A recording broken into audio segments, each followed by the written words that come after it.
लाकूड तोड्या झाडाच्या फांद्या तोडायला झाडावर चढतो. झाडाच्या फांद्या तोडत असताना लाकूड तोड्याची कुऱ्हाड अचानक झाडाजवळ असलेल्या वारुळावर पडते.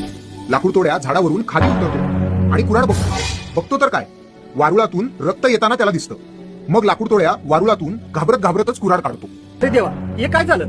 वारुळातून रक्त कसं आलं? लाकूड तोड्या वारुळाजवळ जातो आणि वारुळाची माती दूर करतो आणि बघतो तर काय, वारुळातून एक दिव्य तेजस्वी साधू बाहेर आला.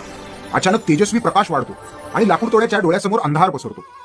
उद्धवा, डोळे उघड. पापण्या जड झाल्यात, काहीच दिसत नाही. अगदी सगळीकडे काळोख पसरलाय.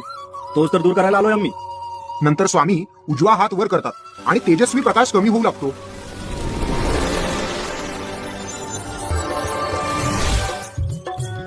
आपण कोण म्हणायचं स्वामी? अरे वेड्या, तुझ्या प्रश्नातच तुझं उत्तर आहे.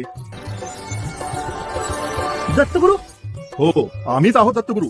आम्हीच होतो श्रीपाद श्रीवल्लभ, आम्हीच होतो नरसिंह सरस्वती आणि आम्हीच आहोत स्वामी समर्थ.